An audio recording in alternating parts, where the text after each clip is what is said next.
Salut à tous et à toutes les amis, c'est Asso et compagnie, voilà, j'espère que vous allez bien. Bon déjà bonne année, voilà, je suis très content de vous retrouver. Alors, ma dernière vidéo était sur Loki, j'ai l'impression qu'elle ne vous a pas trop plu, ce que je peux comprendre, voilà, avec du recul, la saison n'était pas non plus excellente. Mais là je suis de retour pour une vidéo assez spéciale que je vais faire depuis un petit moment. Alors j'ai pris l'accent du sud, c'est un peu une vidéo bric-à-brac, c'est-à-dire que je veux à la fois débrief des Golden Globes qui ont eu lieu hier, c'est-à-dire dimanche, et aussi vous parler un peu des films que j'ai préférés cette année, etc. Voilà, c'est un peu un fourre-tout cette vidéo. On va d'abord dans un premier temps, donc je vous donne le planning, parler des Golden Globes. Voilà, je vais vous dire ce que j'en pense globalement, on va parler des prix, etc. Et après, je vais vous parler de mes films préférés de l'année. Et après, si à la fin, si c'est pas trop long, faire un peu de recommandations. Voilà. Je vous avoue que cette vidéo, je l'ai pas écrite. Voilà, je la fais un peu en freestyle. J'avais surtout, avant tout, envie de vous parler des Golden Globes. Et après, j'ai réfléchi avec moi-même et je me suis dit, bah pourquoi pas parler aussi des films que j'ai adorés cette année. Donc, alors, je suis d'abord désolé d'avance. J'ai sur mon tel, que crasse Stratos, la liste pour les Golden Globes. Je connais pas par cœur et c'était un peu galère d'afficher sur mon ordi. Du coup, je l'ai à côté de moi. Voilà, si je lis pas mon tel, c'est pas par manque de respect, c'est juste parce que j'ai la liste à côté. Alors, normalement, le son est pas mal. Voilà, j'ai essayé de mettre une petite lumière. Là, ça fait un peu bizarre, on dirait un film de David Cronenberg, mais c'est une ambiance. Et derrière moi, donc j'ai mis 3 DVD, Her avec Joaquin Phoenix de Spike Jonze, excellent, Babylon et The Fableman, voilà, et ces deux-là, on en parlera dans la vidéo. Alors, on va pas perdre plus de temps, pardon, on va tout de suite rentrer dans le sujet. Alors, les Golden Globes, je suis très content, j'attendais beaucoup cette cérémonie, et il y avait des très belles nominations, et franchement, même moi, en voyant les nominés, j'hésitais beaucoup à devrait mériter tel prix, qui devrait avoir machin, etc. Et bah, je suis très content. Alors, on va commencer tout de suite. Alors, tout d'abord, meilleur film dramatique, Oppenheimer. Bon, bah, moi, je suis totalement d'accord. Je vais pas vous dire les autres nominés, sinon ça va être la vidéo la plus interminable de France. Mais c'est mérité. Voilà, Oppenheimer est très bien géré. Première partie très scientifique. Deuxième partie, l'après-bombe, avec Truman, etc. C'était top. Meilleur film de comédie ou comédie musicale, Pauvre créature ou Poor Things, en anglais, de Yorgos Lanthimos, avec Emma Stone, Willem Dafoe et Mark Ruffalo. Alors, j'ai pas encore vu le film, donc je peux rien dire dessus. Il sort la semaine prochaine. J'irai voir évidemment le jour de la sortie, mais il a l'air assez ouf. Ensuite, meilleure actrice dans un film dramatique, Lily Gladstone pour Killer of the Flower Moon de Martin Scorsese. Franchement, c'est mérité. Voilà, je crois qu'il me semble que Lily Gladstone est une Amérindienne. C'est la première fois qu'une autochtone, comme ils ont dit, remporte un prix au Golden Globes. Donc, je suis très content parce que c'est vrai que sa perf est folle. J'ai découvert cette actrice, voilà, je l'avais jamais vue auparavant. Et là, il faut reconnaître que dans ce film, elle est fabuleuse et qu'elle mérite amplement son Golden Globes. Ensuite, meilleur acteur dans un film dramatique. Bon, bah évidemment, on s'y attendait. Cillian Murphy dans Oppenheimer. Très bon. Un peu réticent. J'ai vu qu'il y avait DiCaprio aussi. Il est très bon, mais la performance m'a pas non plus subjugué. Mais c'est vrai qu'il est excellent. Et je serais mauvaise langue de dire qu'il était pas ouf. Voilà. Meilleure actrice dans une comédie ou comédie musicale, Emma Stone pour Pauvre créature. Nouvelle fois, je peux rien dire, j'ai pas encore vu le film. Là, on rentre dans du bon. Meilleur acteur dans une comédie ou comédie musicale, Paul Giamatti pour Winter Break. Bon, bah là, j'en parlerai après, mais Winter Break, il est dans mon top de l'année. Pardon, je remets un peu la caméra. Bon, bah c'était excellent, hein, Winter Break est fou. Paul Giamatti, que j'avais vu dans certains films et dans certaines séries, notamment dans Billions. Dans ce film, il est monstrueux. Voilà, j'en parlerai après, évidemment. Mais il mérite amplement ce Golden Globes. Et quand je l'ai vu dans les nominés, j'ai prié. Parce qu'il y avait quand même Nicolas Cage et tout à côté, donc il y avait du sale. Hein, mais bien joué, gars. Ensuite, dans meilleure actrice dans un second rôle, on a Da'Vine Joy Randolph pour Winter Break. Voilà, parfait, elle s'est méritée aussi, j'ai rien à dire, j'en parlerai après. Meilleur acteur dans un second rôle, Robert Downey Jr. pour Oppenheimer. Oui, je l'interprète Claude Lévi-Strauss. Bon, bah là, c'est mérité. Il a fait de nombreuses interviews où il disait qu'il était terrorisé par le fait de retourner dans le vrai cinéma et qu'il avait peur que Marvel l'ait tué. Et voilà, pas du tout. Il a tué tout le monde. Il est trop fort. Limite, c'est lui qui vole la vedette dans le film. Perf de zinzin, c'est amplement mérité et son discours était excellent. Meilleure réalisation, Christopher Nolan pour Oppenheimer. Je suis totalement d'accord, visuellement c'est magnifique. Meilleur scénario, Anatomie d'une chute de Justine Triet avec Swan Arlo, Sandra Hüller et Antoine Reinhardt. Et Milo Machado Graner, pardon, j'ai le DVD juste en face, c'est pour ça. Bon bah là c'est mérité, c'est vrai que le scénario est fou, la Palme d'Or est méritée également. J'en parlerai aussi plus tard dans la vidéo. Mais c'est top, voilà. Bon, le discours de Justine Triet était très moyen. Elle a pas très bien défendu la France, je trouve. Mais voilà, on dira rien. Meilleure musique originale, Ludwig Göransson pour Oppenheimer. Je suis d'accord, la BO est folle. Meilleure chanson originale, Barbie, What Was I Made For de Billie Eilish. Très belle chanson, je suis aussi assez d'accord. Meilleur film en langue étrangère, Anatomie d'une chute de Justine Triet. amplement mérité. Et quand tu vois que le film est à moitié anglais-français et qu'elle est même pas capable d'aligner deux mots en anglais, c'est complique masse. Meilleur exploit cinématographique au box-office, Barbie de Greta Gerwig. Bon bah c'est normal, hein, je crois que le film a fait plus d'1 milliard au box-office, c'est monstrueux. C'est simplement mérité, c'est une très bonne comédie. Pas non plus un film de zinzin mental, mais c'est très bien. Là, chers amis, on rentre dans les séries, et là ça va être du sale. Meilleure série comique, The Bear. The Bear sur Disney+, avec Jeremy Allen White. Bon bah là j'ai rien à dire, c'est une de mes séries préférées de l'année. Pas la première, parce qu'il y en a une autre qui l'a détrônée, j'en parlerai juste après. Mais c'est fabuleux, il n'y a rien à dire dans cette série. J'ai même fait un devoir en cours dessus, tellement j'ai adoré. C'est fabuleux, si vous avez envie de faire quelque chose dans votre vie, au lieu de faire du sport, mais putain, mais regardez The Bear, vous ratez quelque chose. C'est sublime sur l'univers de la cuisine, le stress, l'amour, l'amitié, la famille. Rien à dire, c'est divin. Meilleure série dramatique, et là je lève les bras vers le ciel, Succession de Jesse Armstrong. Bon bah là c'est simple, Succession, je suis dedans en ce moment là, je suis rendu à la saison 4. Bon bah c'est magnifique, hein. Pour moi c'est le digne successeur de Better Call Saul, que vous voyez juste là-haut, qui était ma série préférée, jusqu'à ce que je découvre Succession. Bon bah là j'ai rien à dire, hein. C'est une masterclass de réalisation. Brian Cox, Jeremy Strong, Kieran Culkin, Sarah Snook. C'est fabuleux cette série. Bref, je suis très content. Meilleure actrice dans une série dramatique, Sarah Snook dans Succession. Voilà, elle interprète Shiv Roy. Elle s'est méritée, elle est trop bien dans cette série. Meilleur acteur dans une série dramatique, Kieran Culkin dans Succession. Voilà, lui c'est Roman Roy. Bon bah c'est un des personnages préférés et c'est monstrueux, magnifique. Meilleure actrice dans une série comique, Ayo Edibiri pour The Bear. Elle est folle, voilà. Je suis pas fan du perso, voilà, c'est Sydney, je crois, mais c'est vrai que l'actrice est magnifique. Meilleur acteur dans une série comique, Jeremy Allen White pour The Bear. Bon bah là, pareil, hein, mais The Bear, j'ai vendu les mérites, c'est magnifique. Meilleure actrice dans une mini-série, Ali Wong pour Acharné, Beef en anglais sur Netflix. Et meilleur acteur dans une mini-série, Steven Yeun pour Acharné, donc Beef aussi sur Netflix. Donc c'est une série A24 que j'ai regardée récemment, que j'ai rattrapé, pardon. C'est magnifique. Elle est passée entre les mailles du filet cette série, mais là j'espère qu'avec les Golden Globes, elle va péter, ça va péter. Et j'espère parce que il faut les gars voir cette série, c'est important, c'est parfait.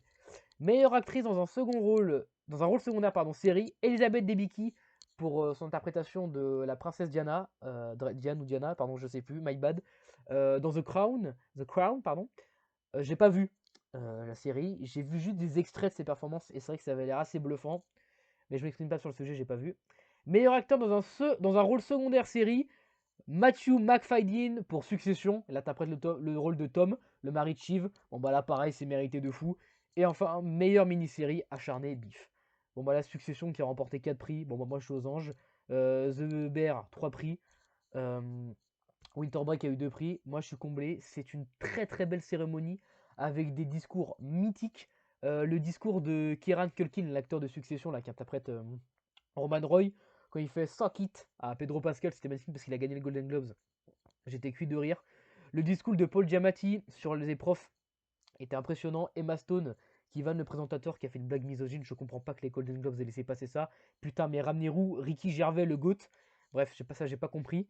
Robert Downey Jr. qui était excellent, surexcité, c'était top. Greta Gerwig et Margot Robbie, c'était très émouvant. Lady Gladstone, très solennel. Cillian Murphy, magnifique. Franchement, j'ai rien à dire. À part Justine Trier, qui a merdé pour moi complet, et le présentateur avec ses blagues misogynes sur Taylor Swift et tout, là, pour moi, c'est magnifique. Tout est mérité, tout est top. J'ai rien à redire. Bref, bravo les Golden Globes. Ok, maintenant, break. On passe à la seconde partie de la vidéo.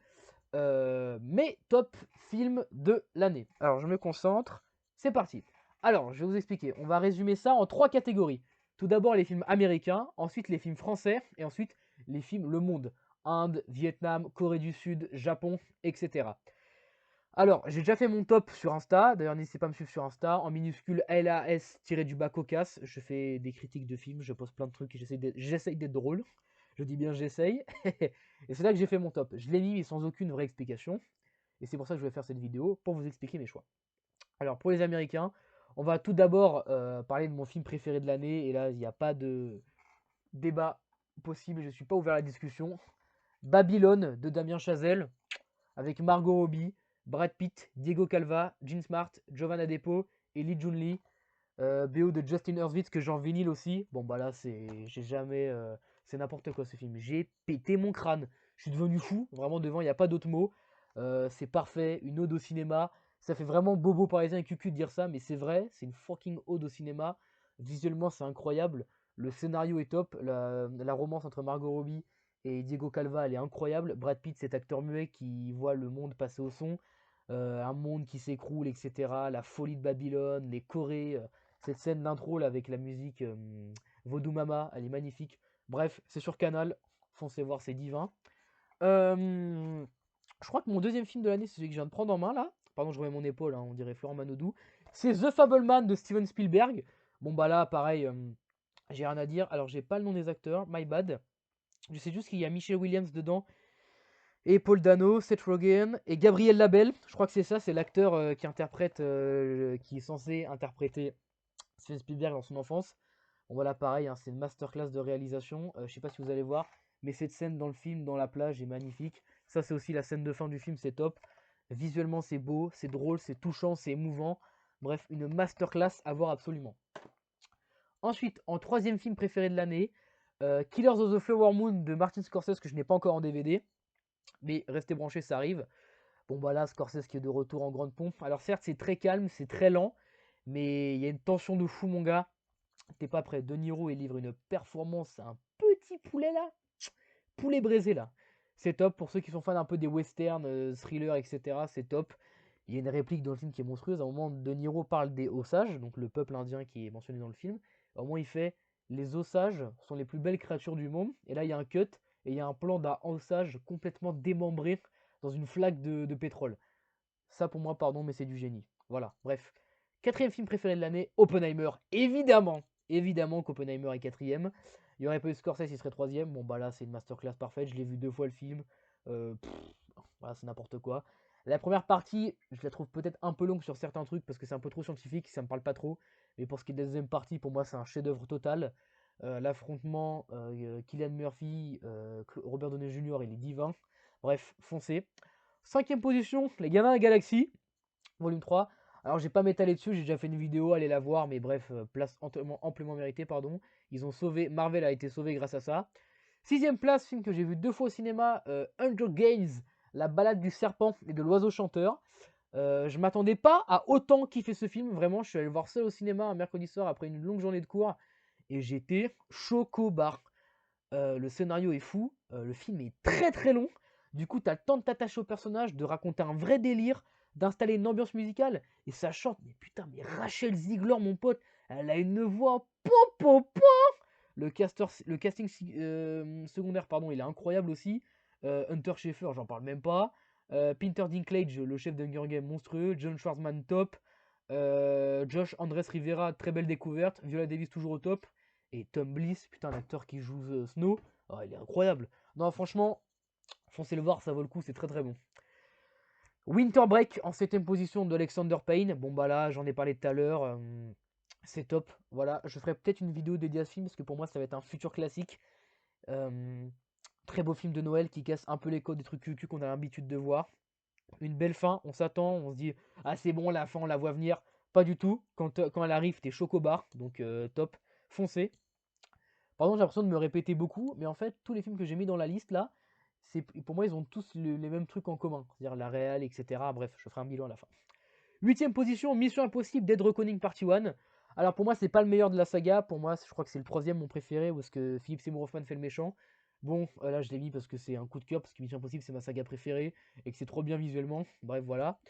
9ème position, The Whale, avec Brendan Fraser. Bon, ça, il est sorti très tôt. Je crois qu'il est sorti au mois de mars. Bon, bah là, la performance m'a juste choc barre. C'est pas un grand film visuellement. Il a pas des grosses idées de mise en scène. Mais juste pour la performance de Brendan Fraser, ça mérite d'être dans le top. Sur Canal, foncé. 10ème position, et on clôture le top 10. Maestro de Bradley Cooper, et avec Bradley Cooper ainsi qu'avec Carey Mulligan. Biopic sur la vie de Leonard Bernstein, mais biopic. Voilà, on sent qu'il veut son Oscar, Bradley Cooper, oh le lapsus. Mais la mise en scène est monstrueuse. Ça, c'est un des gros points forts du film. Et les perfs aussi. Putain, mais la scène de 6 minutes à la fin où t'as Bradley Cooper en chef d'orchestre avec ses grands mouvements là, on dirait que je vois la vidéo de l'imposteur de Squeezie. Pépitas. 11ème position, Barbie. Bon, bah évidemment, il devait être dans le top. Je l'ai vu 2 fois. Ma plus grosse barre de l'année. Hein, voilà, c'est le film dans lequel j'ai le plus ri. Voilà, c'est très bien. Et Ryan Gosling méritait aussi pour moi le The Golden Globes parce qu'il est top. Margot Robbie, sublime et excellente. Deuxième position, Reality, avec Sydney Sweeney, donc histoire inspirée d'une histoire vraie. J'ai répété 2 fois histoire. D'une lanceuse d'alerte qui a vraiment existé, Reality Winner. C'est un peu un huis clos. C'est un film extrêmement spécial parce qu'il y a des audios de vrais trucs qui sont arrivés, etc., de vraies retranscriptions. Donc c'est vraiment unique comme film, mais ça vaut le coup pour l'histoire, c'est vraiment intéressant. 13e position, Donjons et Dragons avec Chris Pine et Hugh Grant et toute la smala. C'est la surprise de l'année pour moi, c'est excellent, c'est très drôle. Ça n'a pas des grandes idées de mise en scène, mais visuellement c'est très beau. Et surtout un film où tu te tapes une très bonne barre et c'est un très beau film d'aventure. 14e position, Boys Afraid de Ari Aster avec l'excellent Joaquin Phoenix et un Denis Ménochet au top. Bon bah là, Ari Aster, moi je suis amoureux, il n'y a pas d'autre mot. Hérédité, Midsommar, un de mes films préférés d'horreur. Et là, Boys Afraid c'est top. Il m'a un peu perdu sur certains éléments parce que Ari Aster il est vraiment trop perché. Mais pour le visuel, pour la mise en scène, pour la BO et pour la direction et enfin, comment sont dirigés les acteurs et Joaquin Phoenix, il mérite le top. Asteroid City en 15e position de Wes Anderson, pour moi c'est son meilleur film, celui qui raconte le plus de choses, qui est visuellement au top et qui a une très belle histoire d'amour entre les personnages de Scarlett Johansson et Jason Schwartzman et qui est surtout excellemment drôle, pardon, mais Jeff Goldblum en Alien qui apparaît comme ça, c'est des barres de rire, pardon. Et en 6e position, Spider-Man Across Spider-Verse, top, magnifique, j'ai rien à dire, visuellement c'est audacieux. Le scénario est top. Pour un film d'animation, je ne m'attendais pas à ça. Chocobar, foncé. Là, on rentre dans la France, le fromage, la baguette. C'est parti pour mon top 16 de mes films préférés français de l'année. On enchaîne, sinon la vidéo va durer 20 minutes. 40 minutes, pardon. En première position, évidemment, Anatomie d'une chute de Justine Triet. Bon, bah là, j'ai rien à dire. Carrément, regardez ce que j'ai piqué au cinéma du coin, à côté de chez moi. Tellement je suis un fanat de merde. Voilà, bon, bah pour moi, ce film, c'est une masterclass absolue. Déjà que je suis fasciné par l'univers du droit, des procès. Encore une fois, Jean-Claude Van Damme. Ce film pouvait forcément me plaire. Et vu la merde qui était Titane il y a 2 ans et le bof-bof qui était sans filtre de Robert Oskund, j'avais très très hâte et très curieux de voir Anatomie d'une chute. Et là, bah, j'ai été amplement gâté. C'est fou, mais pour moi, la performance du film, c'est Antoine Reinhardt en avocat général qui est juste dantesque. Deuxième position, évidemment, Yannick de Quentin Dupieux. Le 2 et 3, j'ai vraiment hésité, hein. Bon, bah là, c'est magnifique. Pour moi, le film le plus accessible de Quentin Dupieux et peut-être le plus drôle, même s'il y a réalité avec un Chama qui est vraiment excellent. Bon, bah là, il faut vraiment juste aller le voir pour le scénar et pour Raphaël Quenard.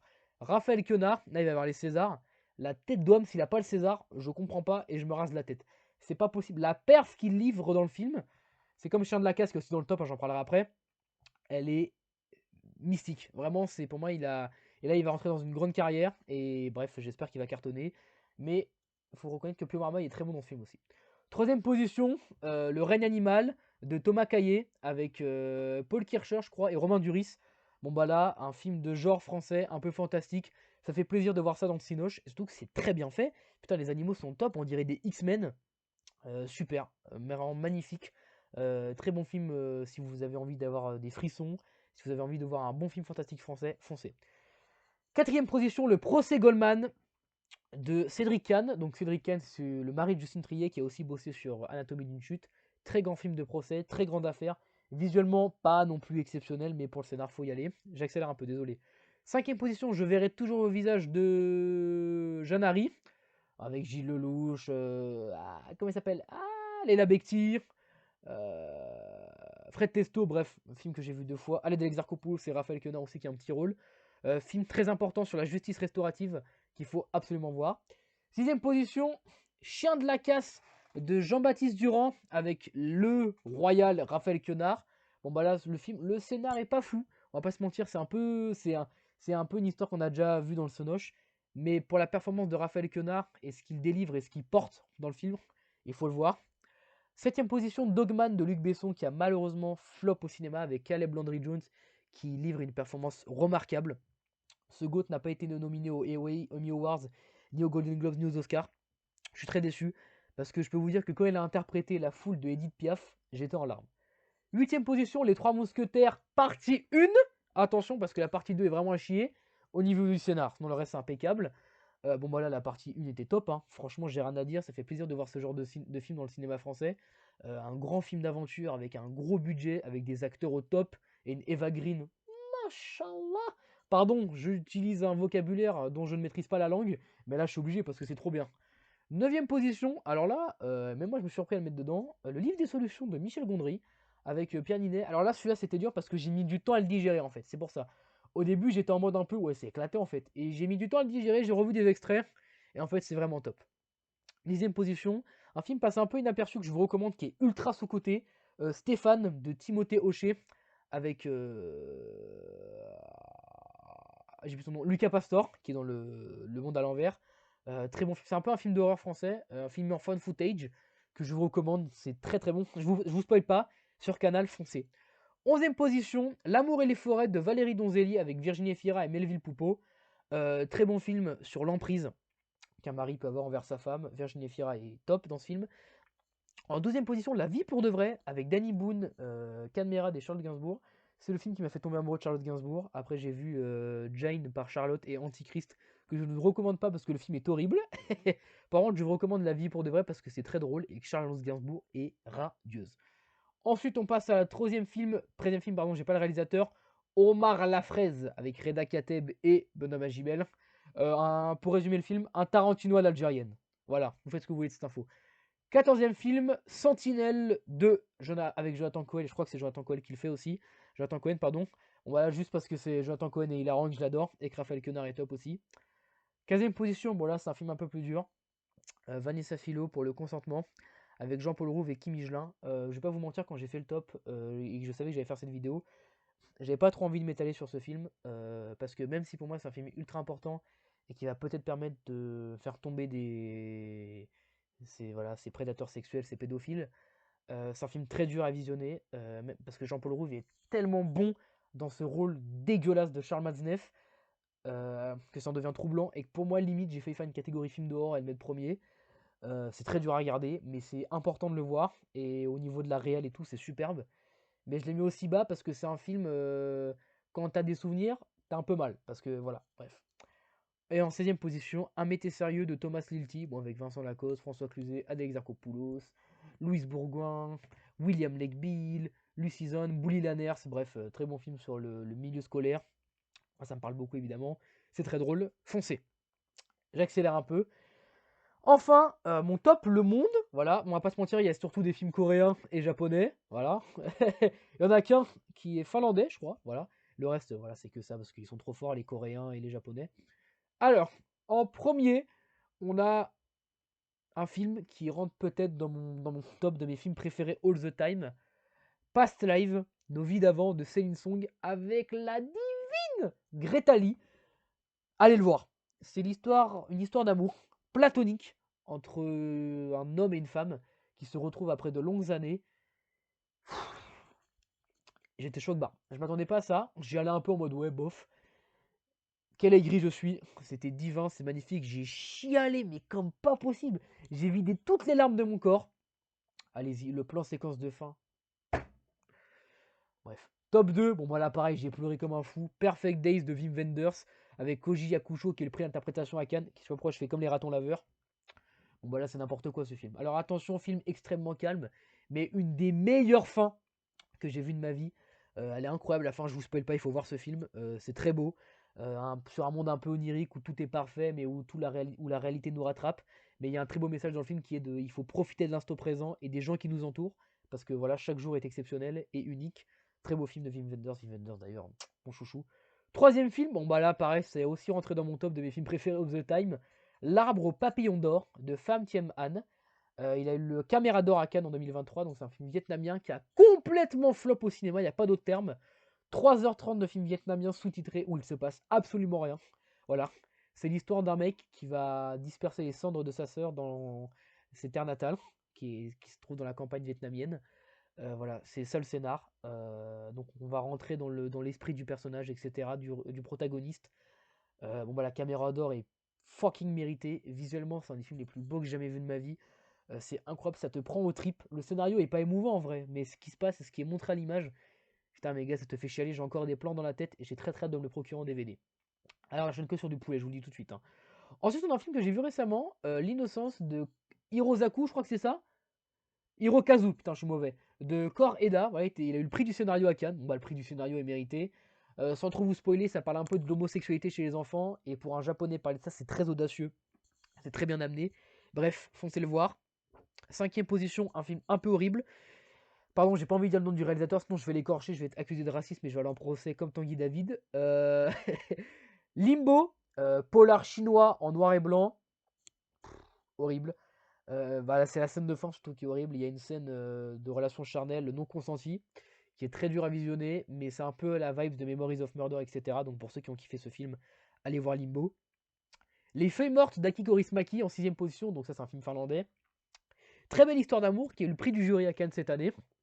J'étais agréablement surpris parce que je connaissais pas les acteurs, j'ai découvert. C'est aussi un film qui, comment dire, rend hommage au cinéma et qui montre l'amour que le réalisateur porte au cinoche. Donc c'est un très beau film que je vous recommande.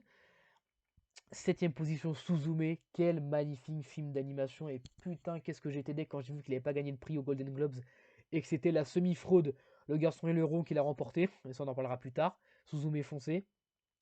Huitième position, un film de Takayuki Hirao qui n'est pas encore sorti au cinéma, qui sort au mois de mai en 2024, mais que j'ai vu en avant-première à un festival chez moi et j'ai parlé beaucoup trop vite.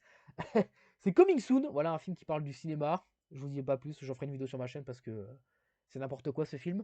Enfin, ensuite, pardon, en 9ème position, un film qui est rentré dans mes films préférés d'animation, Inuo de Masaki Yuasa, pardon. Scénario super intéressant, c'est un mec qui naît avec une déformation physique et un chanteur de bonsaï, je crois que j'étais en train de dire la merde, pardon, qui est un peu transgenre, je crois que c'est ça. Et la BO est folle, c'est une BO rock sur des sons des années 1600-1500, donc c'est incroyable. Il y a un We Will Rock You avec un bonsaï, c'est n'importe quoi. Et visuellement, quelle claque. Dixième position, là c'est devenu peut-être mon top 1 film thriller animation. Paprika du génie Satoshi Kon. Bon voilà, Paprika c'est n'importe quoi. C'est un peu Inception. A beaucoup été pompé sur ce film. Il sort bientôt au cinéma en DVD 4K, donc essayez de vous le choper. Onzième position, Le Garçon et le Rond de Miyazaki. Bon bah visuellement c'est magnifique. Mais au niveau du scénar, je trouve qu'il s'est un peu perdu. Voilà, je sais pas ce qu'il a fait, c'est n'importe quoi. Je suis assez déçu, je vais pas vous mentir. Et en deuxième position, le biopic sur Okusai. Film pas foufou, mais pour ce qu'il raconte, c'est intéressant. Et enfin, j'ai 10 petites mentions honorables. Tout d'abord, Tar avec Kate Blanchett. Film extrêmement chiant, je trouve. Pardon, je vais pas vous mentir, mais je trouvais ça extrêmement chiant. Mais Kate Blanchett est magnifique. The Killer de David Fincher avec Michael Fassbender. Le film n'est pas le meilleur de David Fincher, mais Michael Fassbender est vraiment top et c'est toujours un truc hyper clean et hyper carré. Le challenge avec Jennifer Lawrence, bon bah pareil, j'ai beaucoup ri. Et Jennifer Lawrence, dès qu'il y a Jennifer Lawrence, c'est une valeur sûre. La passion de Dodin Bouffant de Tran Anh Hung, un film vietnamien qui est. Un film d'un réalisateur vietnamien, pardon, c'est le nom du réalisateur vietnamien, qui est un peu sur la bouffe française, avec Benoît Magimel et Juliette Binoche. Visuellement c'est beau et l'acting est top, mais le scénar est un peu mou. Voilà. Asbestas, un film espagnol avec Denis Ménochet et Marina Foïs. Bon bah là c'est juste pour le scénar et Denis Ménochet sur Canal foncé.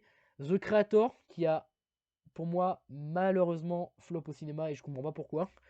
Fait par le réalisateur de Star Wars Rogue One avec John Denzel Washington, le fils de Denzel Washington, avec une BO de fou, notamment Radiohead, Everything in its Right Place. Très bon film, je vous recommande, film de SF futuriste sur l'IA.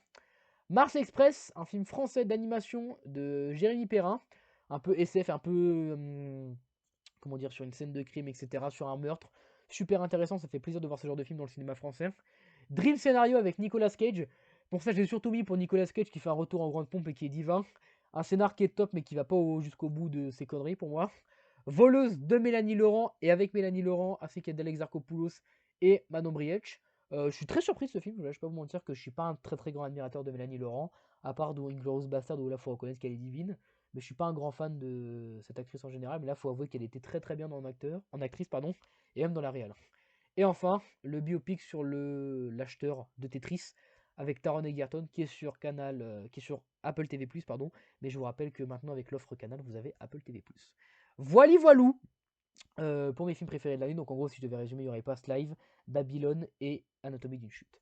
Voilà. Dans les films que j'ai vus dernièrement, je vous recommande Vermine de Alexandre Konintsek, je crois. Film d'horreur français avec des araignées qui est excellent. Ensuite, là, je vais vous le montrer en DVD après. Priscilla de Sofia Coppola avec Kaylee Spaeny et Jacob Elordi. Allez soutenir ce film. Putain. Kaylee Spaeny a eu le prix à la Mostra de Venise et elle le mérite. Le film est fou.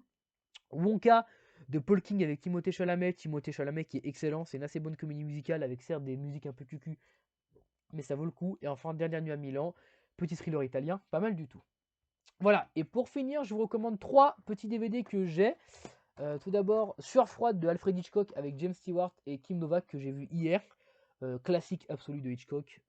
C'est Vertigo en anglais. Très bon thriller et le meilleur film de tous les temps par plus de 1000 professionnels du cinéma, étude réalisée par le magazine Sight and Sound 2013.